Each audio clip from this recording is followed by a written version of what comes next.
Like Man Sonko has been on the spotlight after his ban on matatus in the central business district that left many commuters in the city stranded, raising fresh questions on the governor's governance style, which has been criticized in some quarters as a one-man show since the resignation of Polycarp Igade as deputy governor earlier this year.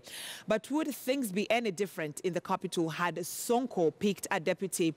And how have things changed during Sonko's one-year stint in power? Our political affairs reporter Murimi Mwangi interrogates.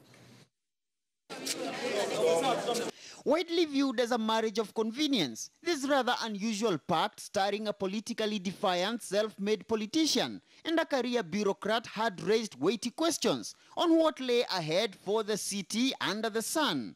And the then Jubilee Nairobi gubernatorial candidate Mike Mbuvi Sonko had a quick answer to his critics. So who will be the governor of Nairobi? I will be the governor, but some of the duties I'll be delegating to my deputy, who is a technocrat, who understands some of these problems.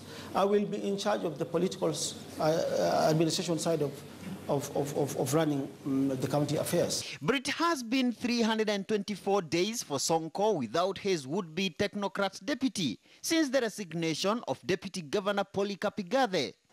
And on Monday, the governor waded into one of the capital county's toughest headaches, banning matatus from the city's central business district, leaving commuters stranded in the morning as a crazy traffic snarl-up clogged key city highways in the evening, before Sonko's quick suspension of the ban the following day. The evidence that I should give before this committee.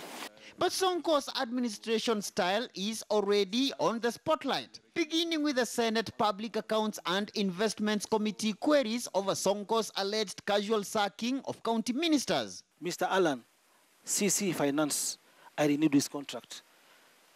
So I've got reasons here to explain why I fire my officers. And I've said I don't condone laziness and corruption. We are not being pedantic. If you're going to have professionals in your team, there has to be consistency, there has to be continuity. Themselves, they are human beings just like you. Nairobi is different. Why am I saying this, Mr. Chair? The chief officer, wale niliwashika, na 7 million in their body.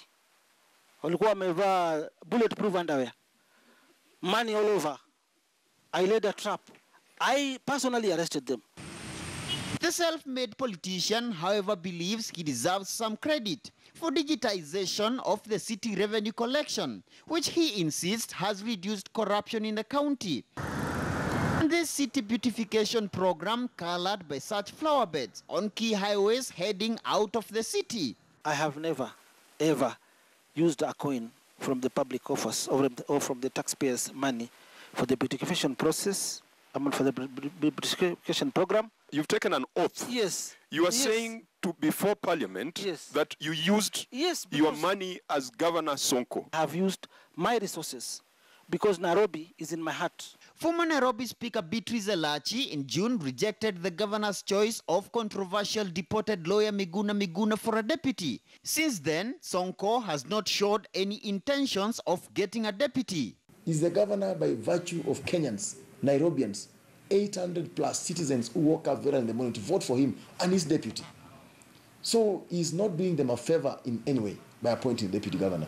I think Sonko will go a long way, or will leave a very good legacy if he accepts to work with other elected leaders. Because I don't believe that it's only the deputy governor that will help him deliver Nairobi. Close to a year without a deputy, and Sonko yet again comes under the stinging criticism of running the capital county in a one-man show style, nearly 4 years to the end of his term.